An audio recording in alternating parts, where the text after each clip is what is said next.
Et bonjour tout le monde, j'espère que vous allez bien. Dans cette vidéo, on va reprendre ensemble nos exercices du lycée de Bengril sur les suites numériques pour les deuxièmes années bac sciences mathématiques, avec cette fois-ci l'exercice 4. Alors l'exercice 4, soit θ, un réel de l'intervalle 0 ouvert pi sur 2 ouvert. Et on considère les suites définies par, pour tout n dans n, on a deux suites. Un est égal à 2 puissance n plus 1 fois sinus de θ sur 2 à la puissance n, et Vn est égal à 2 puissance n plus 1 fois tangente de θ sur 2 à la puissance n. Et on doit montrer que Un et Vn sont adjacentes et en déduire qu'elles sont convergentes et calculer leurs limites. Alors, ici on nous parle de suites adjacentes. Alors pour rappel, petit rappel sur les suites adjacentes, on dit que deux suites Un et Vn sont adjacentes si une est croissante, l'autre décroissante, et la limite quand n tend vers plus l'infini de Vn moins Un est égale à 0. Et si Un et Vn sont deux suites adjacentes, alors elles sont convergentes et ont la même limite. Donc ici, on doit montrer que les deux suites qu'on nous a données, Un et Vn, sont adjacentes. Donc ça veut dire qu'on va devoir montrer que une est croissante, donc soit Un soit Vn, que l'autre est décroissante, et ensuite on va devoir calculer la limite quand n tend vers plus l'infini de Vn moins Un, et on va devoir montrer que c'est égal à 0. Si on arrive à montrer que ces deux suites sont adjacentes, alors on pourra dire qu'elles sont convergentes. Et ensuite, pour calculer leurs limites, on va calculer la limite d'une des deux, et automatiquement on aura la limite de l'autre, puisqu'elles ont la même limite. Donc on va commencer par montrer qu'elles sont adjacentes.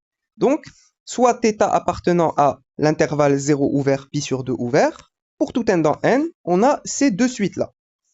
Alors, je vais d'abord commencer par la suite Un, et je vais voir si Un, elle est croissante ou bien décroissante. Alors, pour savoir si elle est croissante ou décroissante, je vais calculer Un plus 1 sur Un. Si je trouve que c'est inférieur ou égal à 1, alors je pourrais dire que la suite, elle est décroissante. Si je trouve que c'est supérieur ou égal à 1, alors la suite sera croissante. Donc, je calcule le rapport, Un plus 1 sur Un. Donc, ici, j'ai Un, c'est ça. Donc, Un plus 1, les n هنايا غادي نعوضهم ب n plus 1. Donc, ici, j'avais n plus 1, غندير n plus 2. Ici, j'avais n, غندير n plus 1. Donc, ici, j'ai Un plus 1, ou هنايا عندي Un. هنايا غنقدر نختزل, puisque j'ai 2 puissance n plus 2 sur 2 puissance n plus 1. En simplifiant, كيبقى لنا غير 2. Donc, je trouve Un plus 1 sur Un, c'est ça. Alors, هنايا شنو غندير؟ غادي ندير un changement de variable. Je vais poser que y le sinus. Donc ça veut dire que si je multiplie des deux côtés par 2, alors j'aurai 2y qui va être égal à... Alors ici j'aurai 2 sur 2 à la puissance n plus 1, c'était ce que j'avais là. En simplifiant, le 2 le plus 1 lien la puissance n, donc il prend θ sur 2 à la puissance n. Donc ça, ici, c'est 2y. Donc j'aurai sinus de 2y on a dit sinus de y. Alors, ici, il faut penser à utiliser de la formule. Sinus de 2x est égal à 2 fois cosinus de x fois sinus de x. Puisque avec le changement de variable, ça nous donne sinus de y sur sinus de 2y. Donc, غادي نستعمل la formule. Et donc, sinus de 2y, ça va devenir 2 fois cosinus de y fois sinus de y. Donc, ici, j'ai 2 cosinus de y fois sinus de y. 2 sur 2 et sinus de y sur sinus de y et donc غيبقى لي 1 sur cosinus de y. مزيان. دابا جبرنا Un plus 1 sur Un qui يساوي 1 sur cosinus de y. D'abord la question, est-ce que ça c'est inférieur ou égal à 1 ou bien est-ce que c'est supérieur ou égal à 1? Alors حنا كنعرفوا بان θ il appartient à l'intervalle 0 ouvert pi sur 2 ouvert.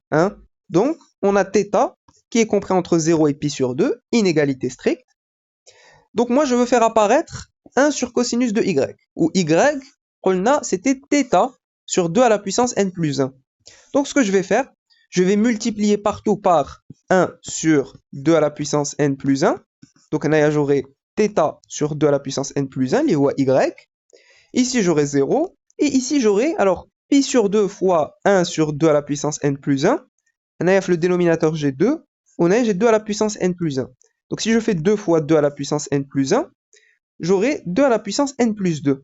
Donc j'ai pi sur 2 à la puissance n plus 2. Et bien sûr, je ne change pas le sens de l'inégalité. puisque 1 sur 2 à la puissance n plus 1 est strictement positif. Hein.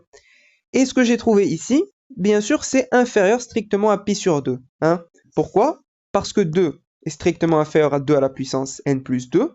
Donc si je prends l'inverse, je change le sens de l'inégalité. Donc 1 demi devient strictement supérieur à 1 sur 2 à la puissance n plus 2. Et donc je multiplie par pi, qui est un nombre strictement positif. Donc pi sur 2 est strictement supérieur à pi sur 2 à la puissance n plus 2. C'est bien ce que j'ai ici. Hein. Donc là j'ai y, qui est compris entre 0 et pi sur 2. Et moi j'ai cosinus de y, donc je vais utiliser la fonction cosinus. Attention, la fonction cosinus est strictement décroissante sur 0 pi sur 2. Donc je vais devoir inverser le sens de l'inégalité. Donc j'aurai cosinus de y, qui va être compris entre, j'avais pi sur 2, le cosinus de pi sur 2 à gauche, j'avais 0, le cosinus de 0 à droite. Car le cosinus est strictement décroissant sur 0 pi sur 2. Hein. Si on regarde sur le cercle trigonométrique, nous on est entre 0 et pi sur 2, donc 0 et pi sur 2. Les cosinus sont strictement décroissants. Hein. J'ai racine de 3 sur 2, racine de 2 sur 2, 1 demi, donc strictement décroissant. Hein. Alors cosinus de pi sur 2 c'est 0, cosinus de 0 c'est 1. Donc j'ai cosinus de y qui est compris entre 0 et 1, donc il est strictement inférieur à 1, strictement positif. Nous on voulait 1 sur cosinus de y, donc je vais prendre l'inverse. Je prends l'inverse, donc 1 sur cosinus de y est strictement supérieur à 1. Et bien sûr c'est strictement positif. Hein. Alors nous on veut montrer seulement qu'elle est croissante. Hein, donc ici on a quoi? On a un plus 1 sur un. Donc ça veut dire que un plus 1 est strictement supérieur à un. Alors nous on veut montrer qu'elle est seulement croissante. Hein. Là on a montré qu'elle est strictement croissante, que la suite un est strictement croissante. Mais d'une inégalité stricte, on peut passer à une inégalité large. Et donc on peut dire que un est croissante. Hein. Donc là on a montré que un elle est croissante. Et maintenant on va passer à Vn. Et on va devoir montrer que Vn est décroissante du coup, pour pouvoir dire qu'elles sont adjacentes. Donc, de plus, on va calculer Vn plus 1 sur Vn, pour la suite un. Alors Vn c'était ça. Donc Vn plus 1, ça va devenir, à la place de n plus 1, j'aurai n plus 2. À la place de n, j'aurai n plus 1. Hein. Et on va simplifier, donc 2 puissance n plus 2 sur 2 à la puissance n plus 1, ça nous donne 2. Hein.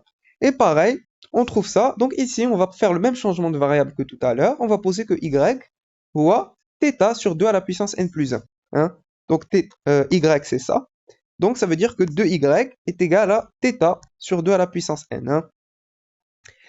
C'était ce qu'on avait dit tout à l'heure. Donc ici, qu'est-ce que j'ai? J'ai 2y. Donc j'ai tangente de y sur tangente de 2y.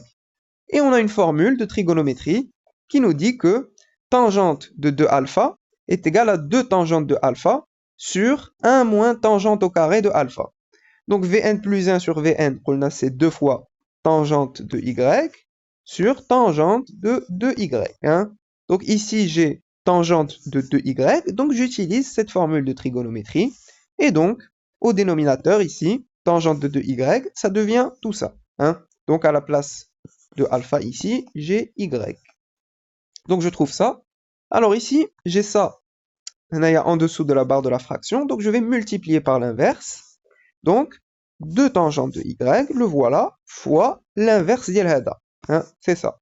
On a bien sûr un اختزل, 2 tangentes de y sur 2 tangentes de y, ça part, ok, prali 1 moins tangente au carré de y. Donc, on trouve que Vn plus 1 sur Vn, c'est ça. Ou la question, est-ce que c'est inférieur ou égal à 1, ou bien est-ce que c'est supérieur ou égal à 1? Sachant que y c'est ça. Hein. Donc, nous, on sait que θ est compris entre 0 et pi sur 2. Donc, je multiplie par 1 sur 2 à la puissance n plus 1 partout, qui est bien sûr strictement positif. Donc, je ne change pas le sens de l'inégalité. Donc, on a 0, on a pi sur 2 à la puissance n plus 2, puisque j'avais un 2 au dénominateur. Et ça, bien sûr, c'est strictement inférieur à pi sur 2. Et donc là, j'ai mon y. Y est compris entre 0 et pi sur 2. Alors moi, je veux faire apparaître ça. Donc, la tangente. Alors la tangente, elle est strictement croissante sur 0 pi sur 2. Donc je ne change pas le sens de l'inégalité. Donc j'aurai tangente de y qui va être strictement supérieure à tangente de 0. C'est 0. Donc tangente de y est strictement positive. Bon, là, bien sûr, je ne peux pas mettre la tangente de pi sur 2, hein, c'est pas défini. Donc tangente de y est strictement positive. Maintenant, je mets à la puissance 2. Donc tangente au carré de y est strictement supérieure à 0. Ici, j'ai un moins. Donc je vais devoir multiplier par moins 1. Et donc, j'aurai moins tangente au carré de y qui va devenir strictement négatif. Je rajoute 1 de tous les côtés. Et donc, j'aurai 1 moins tangente au carré de y strictement inférieur à 1. Et ça, c'est quoi? Ça, pour l'ajustement, c'est ça qui est égal à Vn plus 1 sur Vn. Et donc, je trouve que Vn plus 1 sur Vn est strictement inférieur à 1. Donc, bien sûr, ici, j'ai une inégalité stricte. Je peux passer à une inégalité large. Et donc, je peux dire que Vn plus 1 est inférieur à Vn. Et donc, inférieur ou égal à Vn. Hein. Je peux mettre une inégalité large. Et donc, je pourrais dire que Vn est décroissante. Hein. Donc, Vn est décroissante. Alors, on avait montré que Un elle est croissante. On a trouvé que Vn est décroissante. Maintenant, l'étape suivante, ça va être de calculer la limite quand n tend vers plus l'infini de Vn moins Un. Et on va montrer que cette limite-là, elle est égale à 0. Donc, on calcule la limite quand n tend vers plus l'infini de Vn moins Un. Je remplace Vn, c'est ça. Un, c'est ça. Hein? Je peux factoriser par 2 à la puissance n plus 1. Donc, je factorise. Donc, j'aurai ici tangente moins sinus. Hein? Alors, tangente de quelque chose, c'est sinus sur cosinus. Hein? Donc, ici, j'ai sinus de θ sur 2 puissance n sur cosinus de θ sur 2 à la puissance n. Je peux factoriser par le sinus. Donc, je factorise par sinus de θ sur 2 à la puissance n. On réprend entre parenthèses 1 sur le cosinus. Comme j'ai factorisé par ça, qui prend les moins 1. Je vais mettre au même dénominateur. Donc, ça va nous faire 1 moins cosinus de θ sur 2 puissance n sur cosinus de θ sur 2 à la puissance n. Très bien. Alors là, on calcule une limite. Hein. Alors, l'idée ici, c'est de remarquer que lorsque n tend vers plus l'infini, le dénominateur, j'aurai quelque chose qui va tendre vers plus l'infini. Et donc, θ sur plus l'infini, donc ça va tendre vers 0. Donc, fausse le cosinus, j'ai quelque chose qui tend vers 0. Hein?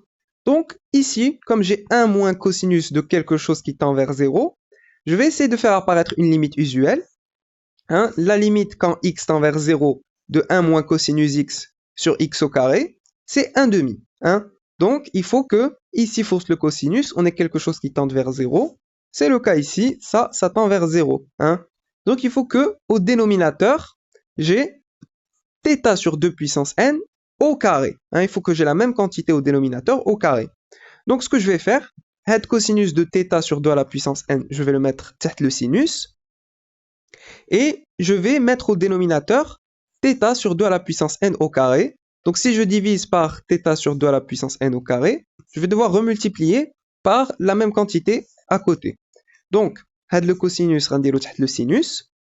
Ici, je divise par 2 à la puissance n au carré, donc je remultiplie à côté par, ça c'est θ sur 2 à la puissance n, le tout au carré. Hein. Donc je mets θ au carré sur 2 à la puissance 2n, li huwa 2 à la puissance n au carré, hein. C'est 2 à la puissance 2n.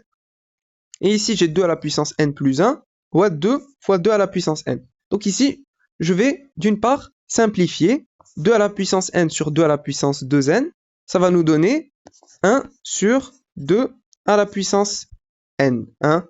N moins 2n, ça va nous faire moins n. Donc j'aurai du 2 puissance moins n, li huwa 1 sur 2 à la puissance n. Et j'oublie pas de remultiplier par 2 au numérateur. Hein? J'ai sinus de quelque chose sur cosinus de quelque chose, θ sur 2 à la puissance n. Donc c'est tangente de θ sur 2 à la puissance n. J'ai ma limite usuelle, il y a 1/2. Hein? Donc ça va nous donner, tangente de θ sur 2 à la puissance n. J'ai le 2, ça sur ça, ça nous donne 2 puissance n au dénominateur, et j'oublie pas mon θ au carré. Hein. Alors ici, j'ai 1/2, hein, ça va tendre vers 1/2. J'ai tangente de quelque chose qui tend vers 0. Alors, tangente de quelque chose qui tend vers 0, c'est tangente de 0, c'est-à-dire 0, puisque la tangente est continue en 0. Et ici, alors j'ai 2 sur 2 à la puissance n. Donc, si je fais la soustraction des exposants, donc je vais simplifier, hein, donc j'aurai le 2 réimchi, j'aurai 2 à la puissance n moins 1. Alors, quand n va tendre vers plus l'infini, j'aurai 2 à la puissance n moins 1, ça va tendre vers plus l'infini. Donc, j'aurai θ au carré, c'est une constante positive. Donc, j'ai un nombre sur plus l'infini, donc ça va tendre vers 0. Hein. Donc, tout ça, ça va tendre vers 0. Ça, ça tend vers 0. Et ça tend vers 1 demi. Donc, on trouve 0 fois 0 fois 1 demi, c'est-à-dire 0. Voilà, donc là, on a calculé la limite quand n tend vers plus l'infini de Vn moins Un. Et on a montré que ça nous donne bien 0. Hein. Donc, Un, elle est croissante. Vn, elle est décroissante. La limite quand n tend vers plus l'infini de Vn moins Un, c'est 0. Donc, on a tout pour dire que Un et Vn sont des suites adjacentes. Hein. Voilà, alors, ensuite, on doit montrer qu'elles sont convergentes. Alors, bon, on a dit qu'elles sont adjacentes, donc on peut en déduire qu'elles sont convergentes directement. Et pour calculer leur limite, eh bien, je calcule la limite d'une des deux. Donc, maintenant, je vais calculer la limite d'IL UN. Et automatiquement, j'aurai celle d'IL VN. Hein. Donc, elles sont adjacentes, donc on peut dire qu'elles sont convergentes et convergent vers la même limite. Hein. Donc, moi, je vais calculer la limite quand n tend vers plus l'infini de UN. Alors, UN, c'est ça. Hein. Alors ici, j'ai n qui tend vers plus l'infini, donc on a fausse le sinus, j'aurai quelque chose qui va tendre vers 0. Hein. Et la limite quand x tend vers 0 de sinus x sur x, c'est 1. C'est une limite usuelle. Donc je vais faire apparaître cette limite usuelle. Je vais devoir diviser et remultiplier par cette quantité-là pour la faire apparaître au dénominateur. Donc je divise par θ sur 2 à la puissance n, et je remultiplie à côté par θ sur 2 à la puissance n. Et je peux simplifier. 2 puissance n plus 1 sur 2 à la puissance n, ça va nous donner 2. Hein, donc j'aurai 2θ fois sinus de θ sur 2 à la puissance n sur θ sur 2 à la puissance n. Donc ça tend vers 1, c'est une limite usuelle. Donc on a 2θ fois 1, donc c'est-à-dire 2θ. Voilà. Donc on a calculé la limite quand n tend vers plus l'infini de un, on a trouvé 2θ. Donc Vn, ça y est, sa limite, elle va être égale à 2θ. Hein. Donc voilà, elles ont la même limite, il y a 2θ. Voilà pour cet exercice, hein. Donc j'espère que cette vidéo vous a plu. N'hésitez pas à mettre vos remarques et vos suggestions en commentaire. N'oubliez pas de liker et de partager la vidéo, et je vous dis à très bientôt.